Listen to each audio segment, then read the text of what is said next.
Despertó atontada, como le sucedía desde hacía varios meses. Al abrir los ojos, inclusive quién era y dónde estaba eran datos difíciles de saber.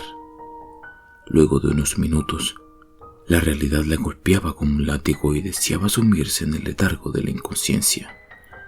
Desde hacía tiempo, debía tomar pastillas para dormir, las cuales robó del botiquín de su madre.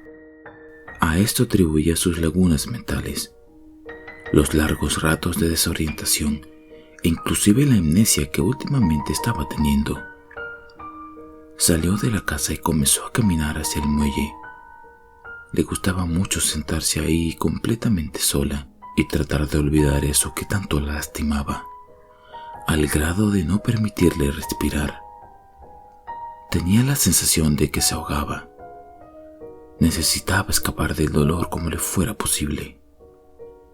Intentó distraerse y volteó hacia su casa.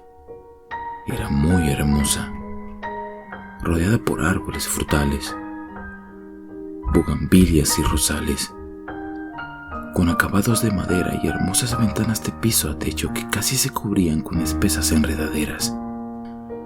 Desde la orilla del muelle podía observar cada detalle de la hermosa casa y al mismo tiempo ver el lago que se encontraba a sus pies, con el agua azul oscuro y las hojas de los árboles flotando apaciblemente sobre él. En aquel lago era donde antes pescaba con su padre. En el muelle a orillas del lago era su lugar favorito porque amaba aquellos recuerdos. Siempre lograban traerle un poco de paz. De pronto se dio cuenta de que Román estaba ahí. Él comenzó a hablarle sobre la noche anterior, de la cual ella no recordaba nada. Le habló sobre el auto, aquel hombre, toda la sangre. Verónica no quiso oír más. Se levantó lentamente y abandonó el muelle. Al llegar a su casa decidió preparar el desayuno para Ana. Sabía que se molestaría con ella si al despertar no lo encontraba listo. Así que sacó un sartén y lo puso al fuego con un poco de aceite. Román entró a la cocina. Tenía un cuchillo en la mano, pero Verónica decidió no hacer caso de su presencia. Se dirigió al refrigerador a sacar un par de huevos y un poco de tocino. Román clavó el cuchillo en la mesa. El ruido asustó a Verónica, pero ni siquiera volteó a verlo. Él se sentó a la mesa y se dispuso a terminar la historia que comenzó en el muelle. Le contó de nuevo sobre el auto, sobre aquel hombre, toda la sangre. Se sentía aterrorizada al escuchar semejante historia. Pero lo que más le asustaba era que Román le decía que estaba con él cuando sucedieron las cosas y ella no recordaba nada. La única forma que encontraba de eludirlo era dejarlo hablando solo en la cocina. Abandonó el desayuno y subió rápidamente las escaleras. Quería alejarse lo más posible de Román, o por lo menos hasta la noche, cuando sabía que sería imposible. Abrió la puerta de su cuarto y ahí estaba Joe, llorando de nuevo. Ahora que lo pensaba, ella siempre estaba llorando. No quiso interrumpirla, así que cerró la puerta y se dirigió al cuarto de sus padres. Volvió a sentir un golpe de dolor al entrar y verlo, pulcremente ordenado, tal como le gustaba tenerlo a su madre, pero carente del calor y la felicidad que existían cuando ella estaba en él. Hacía 6 meses ya que estaba así de frío, solo, deprimente, desde que sus padres tuvieron aquel horrible accidente en que su auto se salió del camino y murieron. Se echó en la cama y tomó el libro que se encontraba en la mesa de noche. Cumbres borrascosas. Se leía en la tapa. Ana entró al cuarto. La rubia de ojos azules y labios color carmín se veía molesta. Verónica se quedó observando su mirada de odio, pero luego se distrajo por las vendas que rodeaban sus brazos. Sabía perfectamente lo que significaba. Seguramente encontró las navajas que ella escondió debajo de los tablones del suelo y se había cortado de nuevo. De pronto Ana comenzó a gritarle.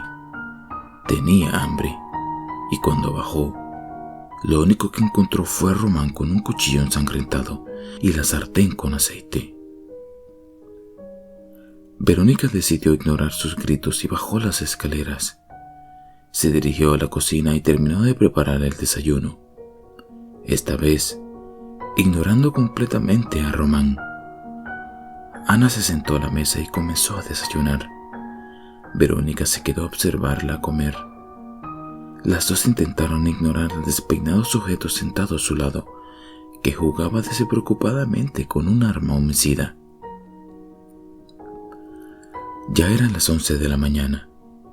Seguramente Joe ya habría dejado de llorar. Así que Verónica se levantó de la mesa y fue hacia su habitación, con la esperanza de que estuviera en otro lado. Al llegar a la puerta del cuarto, se detuvo para abrir silenciosamente. No había nadie adentro, así que se apresuró a sacar un par de cosas que necesitaba. De pronto vio por el rabillo del ojo, y allí estaba Joe. Sostenía un oso de felpa y tenía los ojos rojos e hinchados de tanto llorar. Pasó junto a ella y le pegó en el estómago. El sonido fue sordo y fuerte. Verónica cayó al suelo y comenzó a arrastrarse lentamente hacia el pasillo. A pesar de que apenas podía respirar, hizo el esfuerzo, pues sabía que si se quedaba, le seguirían golpeando. Una vez en el pasillo, escuchó cómo Joe azotó la puerta. No podría sacar sus cosas, pero al menos se sentía a salvo. Luego de un rato tirada en el pasillo, logró incorporarse. Se dirigió al piso de abajo y recogió la lista del súper que Ana le dejó en la mesa. No tenía ganas de ir hasta el pueblo en este momento, pero hacían falta varias cosas para hacer la cena, y ya le era suficiente la violencia de Joe. No necesitaba aparte los gritos de Ana. Se subió a su bicicleta y comenzó a pedalear hacia el pueblo. Cómo deseaba cumplir 18 y obtener su permiso para conducir. Así no tendría que gastar una hora de su vida pedaleando esa estúpida bicicleta que tanto odiaba. Podía, en cambio, usar el auto de su madre, ese hermoso Mustang 68 color negro que tanto le gustaba. Solo faltaba un año. No tendría que pedalear mucho más. Al llegar a la tienda, entró rápidamente como siempre lo hacía. Puso todo lo de su lista en una de las canastillas que ofrecían en la entrada y se formó en la caja. Cuando fue su turno, le dio un billete a la señora detrás del mostrador y en cuanto le regresó su cambio salió disparada por la puerta. No quería hablar con nadie, pues sabía que las personas solo le tenían lástima. Claro, pobre niña huérfana. Pero no era una pobre niña huérfana. No necesitaba la compasión de nadie. Ella sabía cómo valerse por sí misma. Y además, no estaba sola. Puso las cosas en la canastilla y pedaleó su regreso a casa lo más rápido que sus piernas le permitieron. Al llegar, el plato de Ana seguía en la mesa, pero no había señales ni de ella ni de Román. Se apresuró a arreglar las cosas, lavar los platos y limpiar la cocina, pues a pesar de que su madre ya no estaba, sabía lo mucho que les agradaba a ella y a su padre tener una casa limpia y ordenada, de modo que siempre estaba pendiente de hacer lo necesario para mantenerla así. Una vez que terminó, se dirigió al cuarto de sus padres. Ya eran las 3 de la tarde. Le agradaba tomar una siesta más o menos a esa hora todos los días, recostada en su cama. De algún modo, eso la reconfortaba. La hacía sentir cerca de ellos, aunque bien sabía que ya no estaban ahí. Se acostó en la cama con cuidado intentando no hacer ruido para que nadie se percatara de su regreso. Lamentablemente a ellos no podía esconderles nada, y de pronto Román entró en el cuarto. Le advirtió que no quería molestarla, que si quería seguir en negación, a él le daba lo mismo. Pero quería informarle que la esperaba a las 8 de la noche en el garaje, que por más que la odiara, era un mal necesario. Salió por la puerta y Verónica se echó a llorar. Cada vez que se veía con él en el garaje, las cosas terminaban mal. Ella no lo recordaba nunca, pero él se encargaba de que conociera todos los detalles a la mañana siguiente. A veces no sabía si eran solo cuentos para asustarla o si en realidad hacían todo lo que él decía. Cuando dieron las 8 de la noche, ya había preparado la cena para Ana, y aunque quería subir a su cuarto a dormir, Román llegó y le dijo que no olvidara su cita, pues era muy importante. Ella quiso negarse, pero él la tomó del brazo y la sacó fuera de la casa. Un terror frío se apoderaba de ella cuando eso sucedía. Era tan grande el miedo que sentía que la paralizaba completamente. Quedaba a merced de él. Nada podía hacer para defenderse. Despertó totalmente alterada. Tenía mucho frío y cuando estuvo más consciente, se dio cuenta de que no estaba en su cama. Estaba en el muelle. El viento frío del amanecer la había despertado. De pronto se percató de que algo la hizo temblar de pies a cabeza. Su ropa estaba toda ensangrentada y sus manos completamente llenas de sangre. Rompió en llanto. La angustiada no sabía recordar nada de lo que había sucedido. Tocó su cuerpo, pero no. Ella no estaba herida. Era sangre de alguien más. Escuchó junto a ella una risilla malévola y apagada. Volteó rápidamente y era él. Siempre era él. Román estaba a su lado y con voz entrecortada, más por el miedo que por el frío, comenzó a preguntarle qué había sucedido. Él la miró como siempre lo hacía, penetrante, dominante, y comenzó a contarle que la noche anterior salieron como otras noches lo habían hecho ya. Entraron a un bar y encontraron a un tipo iluso al cual le gustó ella. Se apegaron al plan y cuando el extraño le invitó una copa, ella le sugirió ir a otro lado. Una vez que estaban en su auto, donde Román se encontraba, Verónica le pidió que fueran a un lugar apartado para estar solos.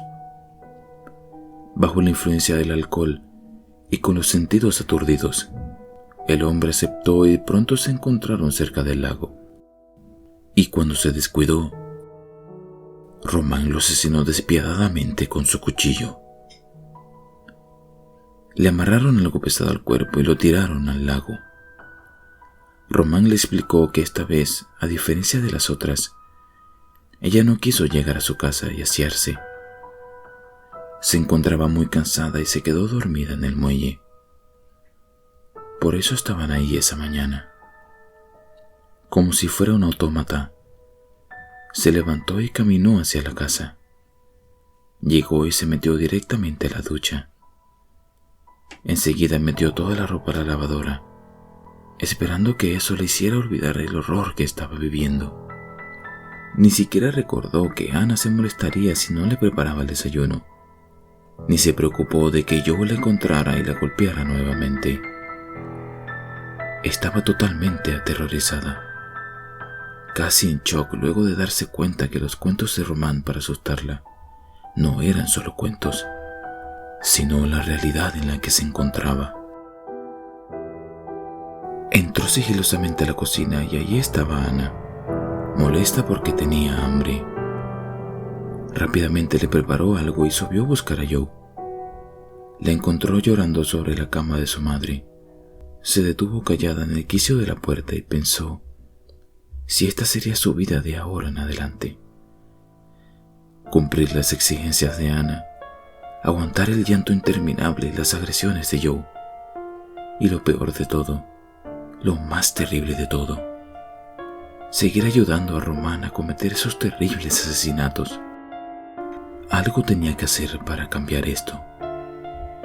¿Pero qué? Decidió apartar de su mente esos desdichados pensamientos al menos por un rato y comenzó a leer su libro. Tenía que aceptar que Emily Bront realmente lograba sacarla del infierno que era su vida, mostrándole el sufrimiento de alguien más. Leyendo ese libro en particular, lograba perderse y recordar tiempos mejores. Su madre se lo había regalado un par de años atrás para su cumpleaños, y no comenzó a leerlo sino hasta que ésta falleció, hasta que significó algo para ella.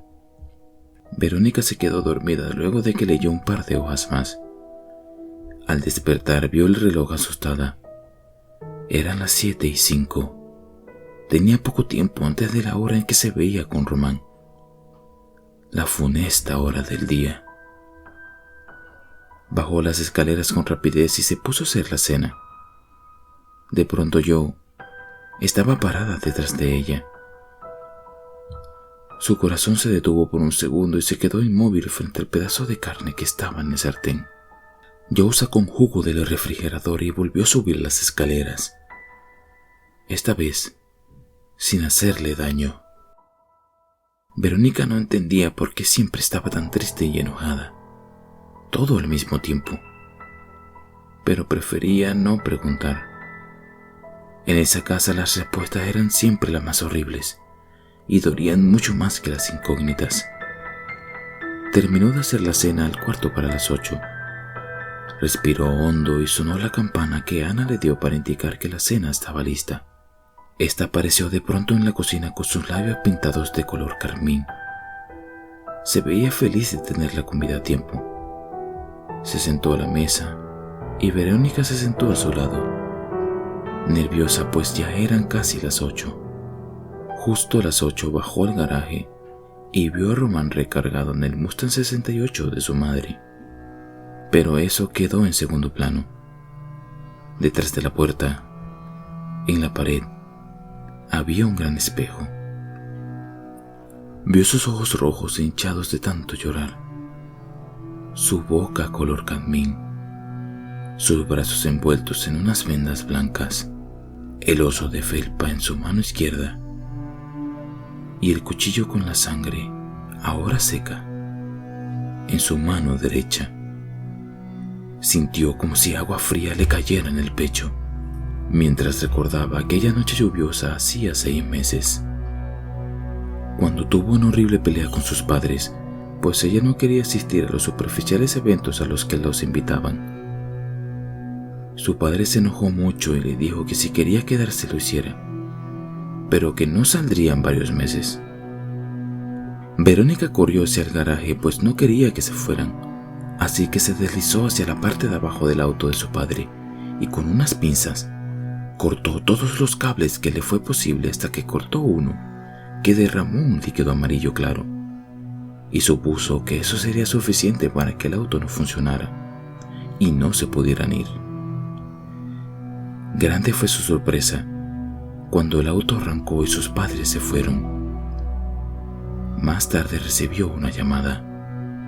El auto de sus padres se quedó sin frenos, lo que provocó que se salieran del camino, volcaran y murieran en tan terrible accidente. Aparentemente, fue una fuga en la manguera de los frenos. Eso le había dicho el oficial que le dio la noticia. Ella sabía que era su culpa. Ella había matado a sus padres, pero no podía decírselo a nadie. Estaba encerrada dentro de sí misma, aislada del mundo. Pero aún así, no estaba sola. Estaban Ana, Joe y Román. Con movimientos torpes y rutinarios, tomó las llaves del Mustang 68 de su madre y se subió al vehículo. ya no importaba. A la mañana siguiente la estúpida Verónica ya lo habría olvidado. No importaba lo que ella quisiera. De momento, él tenía el control. Acomodó el retrovisor y una sonrisa torcida se dibujó en su rostro. Encendió el motor, arrancó el auto y se perdió en la oscuridad de la noche.